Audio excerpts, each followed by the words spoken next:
Hai semuanya, bertemu lagi dengan aku Ipul. Kita lanjut series cerita Nabi.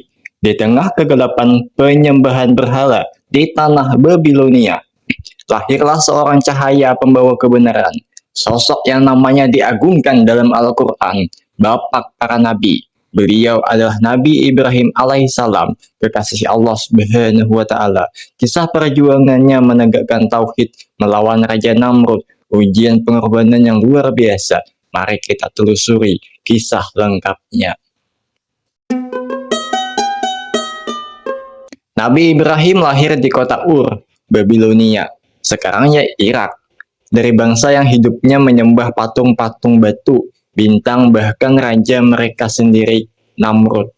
Ayahnya Azar adalah salah satu pembuat dan pengukir handal. Berhala pahatan Azar telah terkenal di wilayah Babilonia. Banyak orang datang ke tempat Azar untuk membeli berhala. Wilayah Babilonia adalah wilayah yang subur karena wilayah ini diapit oleh dua sungai besar, yaitu Sungai Tigris dan Sungai Eufrat. Mata pencaharian penduduk Babilonia adalah di bidang pertanian dan peternakan. Sejak muda, hati Ibrahim gelisah melihat bangsanya tersesat. Dalam diri Ibrahim telah terpantang bahwa berhala-berhala itu pasti bukan Tuhan. Ia sangat meyakini bahwa penyembahan berhala adalah perbuatan yang sesat. Allah Subhanahu wa Ta'ala telah mengaruniakan iman dan tauhid kepada Nabi Ibrahim sejak masa kanak-kanak. Oleh karena itu, dia terpelihara dari perbuatan syirik terhadap Allah. Saat masih kecil, Nabi Ibrahim diminta oleh ayahnya untuk menjualkan patung-patung itu. Sebagai anak yang baik dan taat, nah dia menuruti ayahnya. Namun, Nabi Ibrahim tidak bersemangat dalam menjual. Ada kalanya Nabi Ibrahim mencela dan mentertawakan patung-patung yang dijualnya. Ketika menjual patung-patung itu, Nabi Ibrahim menyeru kepada pelanggannya, "Hai penduduk Babilonia, siapakah yang akan membeli patung-patung yang tidak berguna dan bodoh ini?" Sebenarnya penduduk Babilonia itu merasa kesal dan tersinggung melihat ulah Ibrahim berjualan. Namun demikian, mereka tidak dapat menghukum Ibrahim karena saat itu masih dianggap terlalu kecil. Dalam hati Nabi Ibrahim kemudian timbul pertanyaan, siapa Tuhan yang menciptakan langit dan bumi serta isinya? Nabi Ibrahim mulai mempertanyakan apa sebenarnya entitas yang layak untuk dijadikan sosok Tuhan yang disembah. Nabi Ibrahim seringkali menyendiri untuk mencari Tuhannya. Ia tidak ingin terpengaruh oleh kesesatan penduduk Babilonia. Pada suatu malam, Nabi Ibrahim mengasingkan diri karena kekagumannya pada bintang-bintang di langit. Ia berkata, "Inilah Tuhanku." Lama-kelamaan bintang-bintang itu menghilang. Nabi Ibrahim berkata, "Aku tidak suka pada sesuatu yang tenggelam." Kemudian muncul bulan di langit. Nabi Ibrahim pun berkata, "Inilah Tuhanku." Ketika malam berganti pagi, bulan juga menghilang. Dia berkata, "Sesungguhnya jika Tuhanku tidak memberi petunjuk kepadaku, pastilah aku termasuk orang yang sesat." Pada siang hari lagi, Nabi Ibrahim melihat matahari yang cahayanya menyilaukan. Berkata lagi, "Inilah Tuhanku," karena cahayanya lebih terang dan besar daripada sebelumnya. Tetapi saat hari telah berakhir, matahari itu tenggelam. Keyakinan terhadap matahari pun menjadi sirna. Nabi Ibrahim tidak meyakini benda-benda yang dilihat itu sebagai Tuhannya. Selanjutnya Nabi Ibrahim berkata kepada kaumnya, "Hai kaumku, sesungguhnya aku berlepas diri dari apa yang kamu persekutukan. Sesungguhnya aku menghadapkan diri kepada Rabb yang menciptakan langit dan bumi dengan cenderung kepada agama yang benar, dan aku bukanlah termasuk orang-orang yang mempersekutukan Tuhan." Quran dalam surah An-An'am ayat 78-79. Dan di antara tanda-tanda kekuasaannya ialah malam, siang, matahari, dan bulan. Bukan untuk disembah, tetapi sembahlah Allah, Zat yang menciptakan semua itu, jika kamu hendak beribadah secara benar. Al-Quran Surah Fussilat ayat 37. Nabi Ibrahim telah menyadari bahwa Tuhannya adalah Allah Subhanahu wa Ta'ala. Di sisi lain, Nabi Ibrahim tumbuh di lingkungan yang masyarakat menyembah berhala. Masyarakat termasuk ayah Nabi Ibrahim benar-benar telah tersesat dan mereka menyembah berhala yang mereka ciptakan sendiri. Nabi Ibrahim yang telah mengetahui kebenaran ingin mengajak mereka untuk menyembah Allah. Pada awalnya Nabi Ibrahim berdakwah kepada ayahnya, Azar. Ia tidak ingin ayahnya berada dalam kesesatan selamanya. Pada suatu ketika, Nabi Ibrahim mengajak ayahnya berbicara. Dengan perkataan yang baik, ia memberikan pengertian dan pemahaman tentang Allah kepada ayahnya. Nabi Ibrahim menyuruh ayahnya agar menyembah kepada Allah. Namun ayah Nabi menolaknya mentah-mentah. Nabi Ibrahim tidak berputus asa terhadap penolakan ayahnya.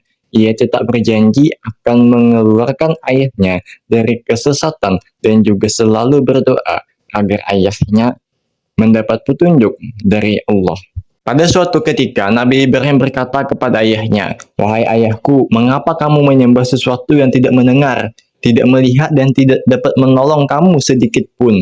Wahai ayahku, sesungguhnya telah datang kepadaku sebagian ilmu pengetahuan yang tidak dapat kepadamu. Maka ikutilah aku. Niscaya aku akan menunjukkan kepadamu jalan yang baik dan lurus. Wahai ayahku, janganlah kamu menyembah setan. Sesungguhnya setan itu durhaka kepada Tuhan yang Maha Pemurah. Wahai ayahku, sesungguhnya aku khawatir kamu akan ditimpa azab dari Tuhan yang Maha Pemurah. Maka kamu akan menjadi teman setan." Ayah Nabi Ibrahim menjawab, "Bencikah kamu kepada Tuhan-Tuhanku, hai Ibrahim? Jika kamu tidak berhenti, niscaya kamu akan kurajam dan tinggalkan aku untuk waktu yang cukup lama." Nabi Ibrahim tetap tenang, sekalipun ayahnya sangat marah kepadanya. Ia berkata, "Semoga keselamatan dilimpahkan kepadamu. Aku akan memintakan ampun bagimu kepada Tuhanku. Sesungguhnya dia sangat baik kepadaku." Selain kepada ayahnya, Nabi Ibrahim juga berdakwah kepada penduduk Babilonia. Nabi Ibrahim mengajak mereka untuk meninggalkan penyembahan berhala. Nabi Ibrahim menjelaskan bahwa berhala-berhala sama sekali tidak memberikan manfaat apapun. Mereka menyadari bahwa perkataan Nabi Ibrahim tidaklah salah. Namun karena kesombongannya, mereka menolak seruan Nabi Ibrahim dan mereka berkeras hati dan menolak ajaran-ajaran baru dari Nabi Ibrahim. Nabi Ibrahim tidak berputus asa, sekalipun penduduk Babilonia menolak ajakannya. Ia terus berdakwah. Akan tetapi penduduk Babilonia malah menghina dan mencaci maki dirinya. Sebenarnya sebagian dari mereka itu merasa bahwa perkataan Nabi Ibrahim itu mengandung kebenaran. Setiap kali Nabi Ibrahim mengajak diskusi tentang kejadian siang dan malam atau kejadian alam lainnya, mereka tidak mampu menepis bukti-bukti itu. Hanya saja mereka tidak ingin meninggalkan agama nenek moyang mereka. Mereka juga takut akan dihukum oleh pemerintah pada saat itu jika mengikuti Nabi Ibrahim. Nabi Ibrahim terus berdakwah sekalipun mendapat tantangan dari penduduk Babilonia. Meskipun penjelasan telah dipaparkan oleh Nabi Ibrahim kepada penduduk Babilonia, namun mereka tetap berpegang teguh pada agama nenek moyang. Timbul dalam pikiran Nabi Ibrahim untuk menghancurkan berhala-berhala milik kaumnya. Ia berharap dengan cara ini kaumnya dapat menyadari kesalahannya. Pada suatu hari, penduduk Babilonia berniat merayakan hari keramat mereka di suatu tempat. Ketika Nabi Ibrahim berpura-pura sakit, sehingga tidak dapat mengikuti kegiatan mereka itu, di mana kegiatan itu adalah kegiatan yang sifatnya syirik. Karena alasan sakit, penduduk mengizinkan Nabi Ibrahim untuk tinggal di rumah. Sementara itu, penduduk Babilonia pergi ke tempat yang telah ditentukan untuk melakukan kegiatan mereka. Setelah semua orang pergi dari tempat itu, Nabi Ibrahim melangkahkan kakinya ke tempat penyimpanan berhala. Ia pergi membawa sebilah kapak. Sesampainya di tempat, Nabi Ibrahim segera menghancurkan berhala mereka. Hanya berhala yang paling besar tidak dihancurkan oleh Nabi Ibrahim. Setelah berhala itu dihancurkan, Nabi Ibrahim mengalungkan kapak itu di leher berhala yang paling besar itu yang tersisa. Quran Al-Anbiya ayat 57, demi Allah sesungguhnya aku akan melakukan tipu daya terhadap berhala-berhalamu sesudah kamu pergi meninggalkannya. Al-Anbiya ayat 58, maka dia Ibrahim menghancurkan berhala-berhala itu berkeping-keping, kecuali yang terbesar, induknya, agar mereka kembali untuk bertanya kepadanya. Setelah beberapa hari, penduduk Babilonia kembali ke tempat mereka. Setelah tiba di tempat, mereka terkejut dan kaget melihat berhala-berhala mereka telah hancur, dan mereka bertekad untuk mencari dan menangkap orang yang telah menghancurkan berhala mereka. Mereka menuduh Nabi Ibrahim yang telah menghancurkan berhala mereka, karena hanya dia yang tinggal di rumah, sementara mereka semua sedang pergi. Al-Quran Al-Anbiya 59-60. Mereka berkata, siapakah yang melakukan perbuatan ini terhadap Tuhan-Tuhan kami? Sungguh dia termasuk orang yang zalim. Mereka berkata, kami mendengar ada seorang pemuda yang mencela berhala-berhala ini. Namanya Ibrahim. Nabi Ibrahim dipanggil dan dijadikan terdakwa. Hakim bertanya kepada Nabi Ibrahim, apakah engkau yang telah menghancurkan para berhala itu? Tuhan-Tuhan kami. Nabi Ibrahim memberikan jawaban, sebenarnya patung besar itulah yang melakukannya. Maka tanyalah kepada berhala-berhala itu jika mereka dapat berbicara. Mendengar perkataan Nabi Ibrahim, seketika itu orang-orang dan hakim berkata, Al-Anbiya ayat 64-67. Maka mereka kembali kepada kesadaran mereka dan berkata, sesungguhnya kamulah yang zalim. Kemudian mereka menundukkan kepala, lalu berkata kepada Ibrahim, sesungguhnya engkau tahu bahwa berhala-berhala itu tidak dapat berbicara. Nah, ini yang ditunggu-tunggu oleh Nabi. Beliau merasa mendapat kesempatan untuk menunjukkan kebodohan mereka. Nabi Ibrahim berkata, maka mengapa kamu menyembah selain Allah? Sesuatu yang tidak dapat memberi manfaat sedikit pun dan tidak mendatangkan mudarat kepadamu. Celakalah kamu dan apa yang kamu sembah selain Allah. Tidakkah kamu mengerti? Setelah itu Nabi Ibrahim memaparkan pendapatnya tentang berhala-berhala dan Tuhan yang patut disembah. Namun mereka tetap pada keyakinan mereka. Padahal Nabi Ibrahim telah memberikan bukti-bukti yang nyata dan pasti, tetapi mereka tetap tidak mau melanggar adat nenek moyang mereka. Hakim dan penduduk Babilonia tetap menganggap Nabi Ibrahim bersalah. Mereka tidak membenarkan pendapat Nabi Ibrahim. Kemudian hakim menjatuhkan hukuman dibakar hidup kepada Nabi Ibrahim. Al-Anbiya ayat 68. Mereka berkata, bakarlah dia dan bantulah Tuhan-Tuhan kamu jika kamu benar-benar hendak bertindak. Seluruh penduduk Babilonia diperintahkan untuk mencari kayu bakar. Kayu-kayu akan digunakan untuk pembakaran Nabi Ibrahim. Tumpukan kayu yang telah terkumpul itu mencapai setinggi bangunan dan terhampar di daratan yang luas. Asy-Syafat ayat 97-98. Mereka berkata, dirikanlah suatu bangunan perapian untuk membakar Ibrahim, lalu lemparkanlah dia ke dalam api yang menyala-nyala itu. Mereka hendak melakukan tipu muslihat kepadanya, maka kami jadikan mereka orang-orang yang hina. Setelah itu, mereka menyulut kayu-kayu itu dengan api. Dengan cepat terbentuklah semacam api unggun yang sangat besar nyalanya. Suhu panasnya cukup panas, sekalipun temperatur kayu yang telah dibakar cukup panas, penduduk Babilonia tidak meninggalkan tempat itu.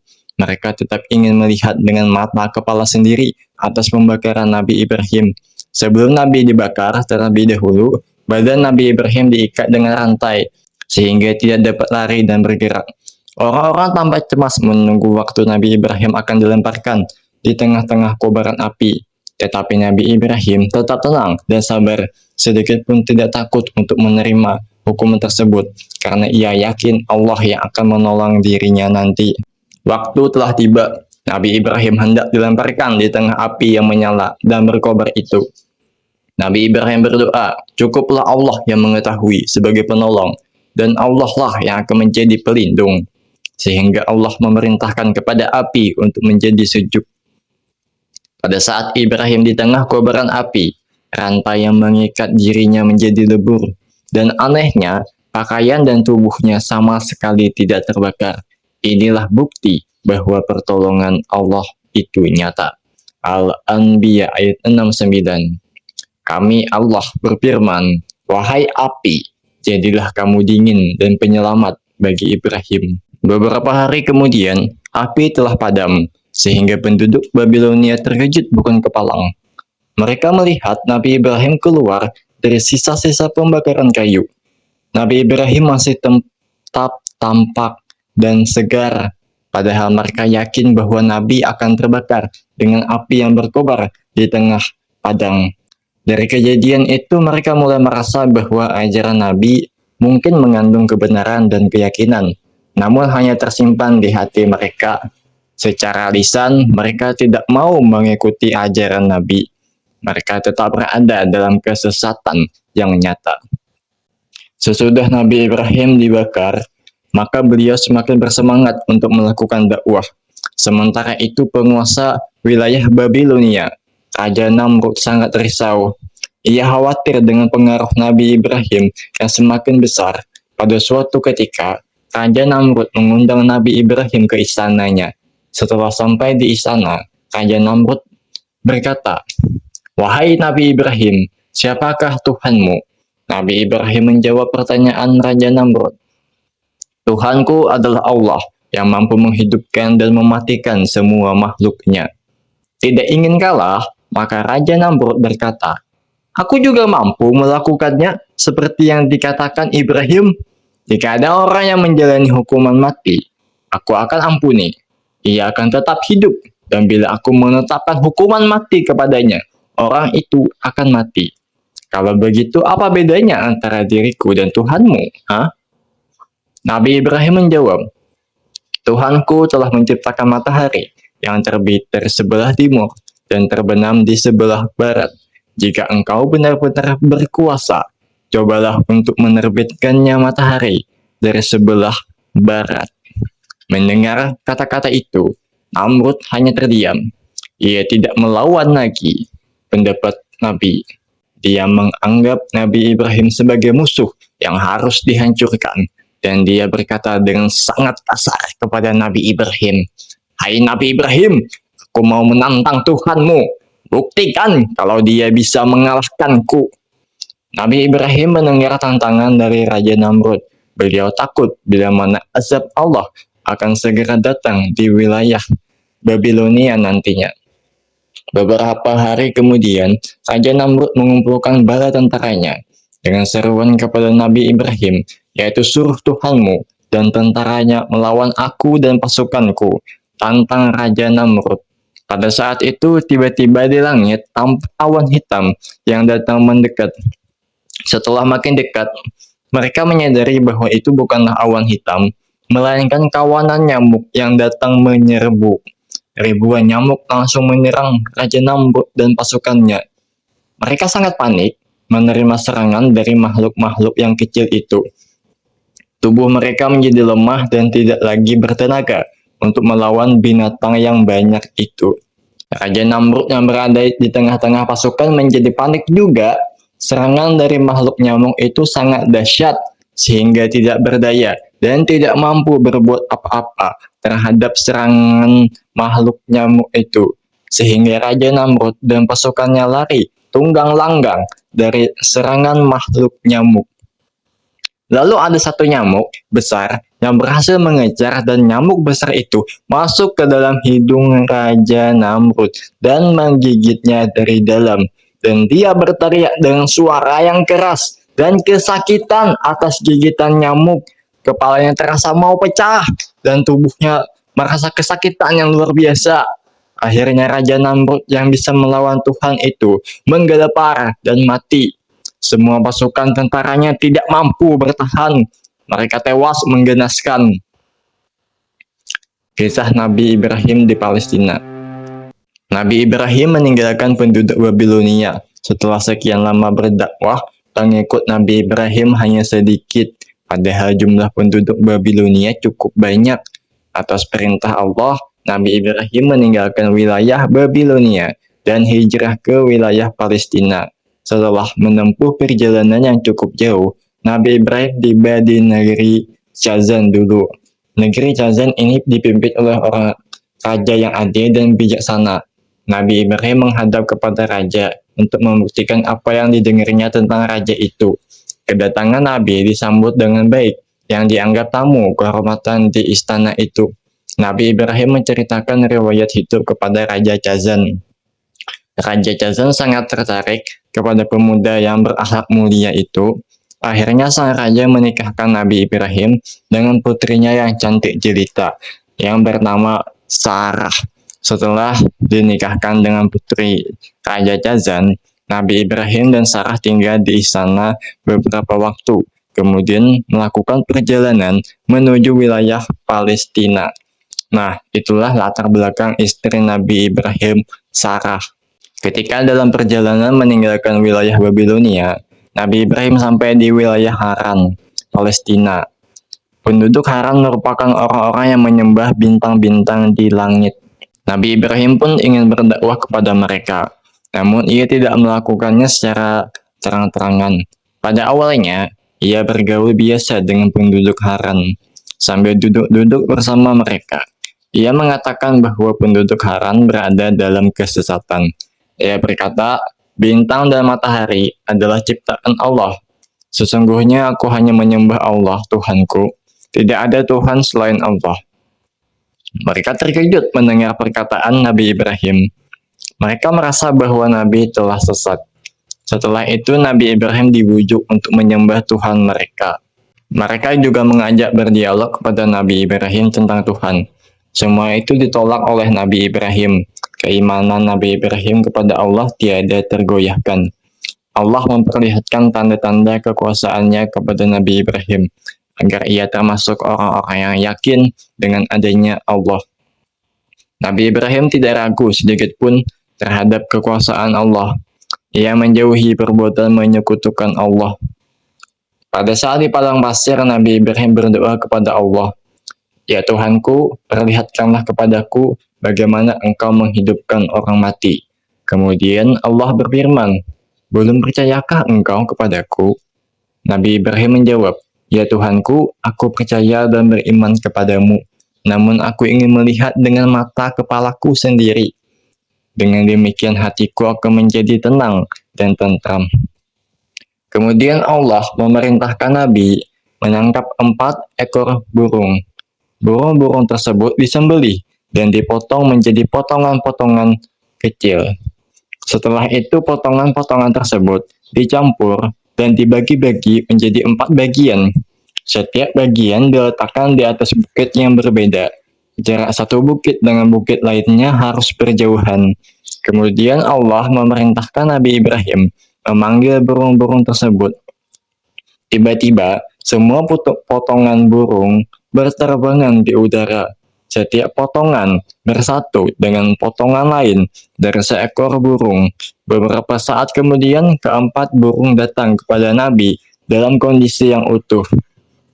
Tidak ada satupun bagian burung yang berkurang. Keimanan Nabi Ibrahim bertambah mantap. Ini diabadikan dalam Al-Baqarah ayat 260. Kisah Nabi Ibrahim di Mesir. Pada suatu masa, negeri Syam dilanda ke musim kemarau yang panjang. Tanaman tiada dapat tumbuh dengan subur, sedangkan ternak mati karena tidak mendapatkan makanan dan air. Penduduk negeri Syam kehilangan sumber makanan mereka. Begitu pula dengan keluarga Nabi Ibrahim.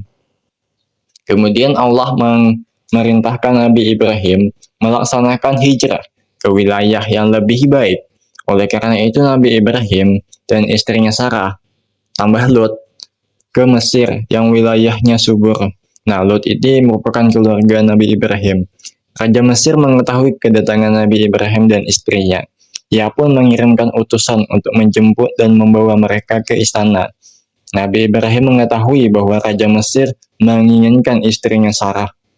Oleh karena itu Nabi Ibrahim mengakui Sarah sebagai saudaranya di hadapan Raja Mesir. Ia tidak mengaku sebagai suaminya karena Nabi khawatir akan dibunuh.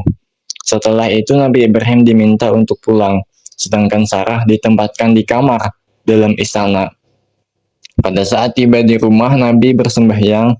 Ia berdoa agar Allah melindungi istrinya. Nabi Ibrahim bertawakal kepada Allah. Ia bersabar dengan keadaan yang tidak menyenangkan dirinya. Sementara itu, Sarah sangat ketakutan di dalam istana. Ia bersembahyang dan berdoa memohon perlindungan dari Allah. Tidak lama kemudian, Raja Mesir masuk ke dalam kamar. Pada saat ia akan berbuat kepada Sarah, tangannya menjadi kaku dan tidak dapat bergerak. Bila niat jahat berhenti, tangannya dapat bergerak kembali. Hal itu terjadi berulang kali. Raja Mesir menyadari perbuatannya salah. Akhirnya Raja Mesir mengizinkan Sarah untuk pulang. Ia memberikan Sarah berbagai macam hadiah. Selain itu, Raja Mesir juga memberikan seorang pembantu untuk Sarah dan Nabi Ibrahim. Namanya Hajar. Nabi Ibrahim dan Sarah bersyukur kepada Allah. Nabi Ibrahim tinggal bersama dengan Nabi Lut di Mesir. Mereka mengusahakan hewan ternak dan tanaman. Setelah beberapa lama mereka berternak, maka ternak mereka berkembang biak dengan baik. Begitupun dengan hasil tanaman dari tahun ke tahun, panen mereka terus bertambah. Banyaknya kekayaan Nabi Ibrahim dan Nabi Lut menyebabkan penduduk di sekitarnya menjadi iri hati. Apalagi mereka mengetahui bahwa Nabi Ibrahim dan Nabi Lut hanyalah pendatang. Akhirnya Nabi Ibrahim dan Nabi Lut memutuskan untuk membagi dua seluruh kekayaan mereka. Nabi Ibrahim tetap tinggal di wilayah Mesir, sementara Nabi Lut pergi ke Yordania. Namun penduduk Mesir tetap iri dan tidak menyukai Nabi Ibrahim. Mereka terganggu dengan kehadirannya. Karena kondisi yang demikian, Nabi Ibrahim dan Sarah memutuskan untuk kembali ke wilayah Palestina, dan mereka pergi dengan membawa hewan ternaknya. Nabi Ibrahim punya anak. Nabi Ibrahim dan istrinya Sarah telah lama berumah tangga, namun mereka belum dikaruniai seorang anak, padahal usia mereka sudah tua. Nabi Ibrahim sangat risau dengan keadaan itu. Ia khawatir tidak ada keturunannya yang dapat meneruskan dakwahnya. Apalagi ia juga mengetahui bahwa istrinya adalah perempuan yang mandul. Sarah adalah istrinya yang sangat sabar dan bijak. Ia sangat mengerti dengan keinginan Nabi Ibrahim. Sekalipun merasa sangat berat, Sarah mengizinkan suaminya untuk menikah dengan wanita lain. Sarah meminta kepada Nabi Ibrahim untuk menikahi dengan Hajar. Dia yang ada di cerita Nabi Ibrahim sebelumnya di Mesir tadi. Setelah berpikir beberapa waktu, Nabi Ibrahim menyetujui atas permintaan istrinya untuk menikahi Hajar. Setelah Nabi Ibrahim dan Hajar menikah, akhirnya Hajar mengandung dan Hajar melahirkan anak laki-laki yang diberi nama Ismail. Pada akhirnya Allah mengabulkan doa Nabi Ibrahim. Nah, itu dia cerita tentang Nabi Ibrahim alaihissalam.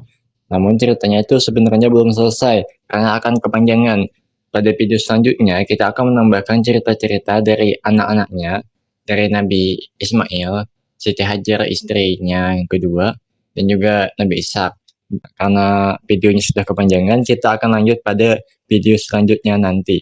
Oke semuanya, terima kasih telah menonton video ini. Jika kamu suka, silahkan like dan subscribe untuk mendapatkan video-video cerita Nabi selanjutnya. Terima kasih telah menonton, sampai jumpa, bye.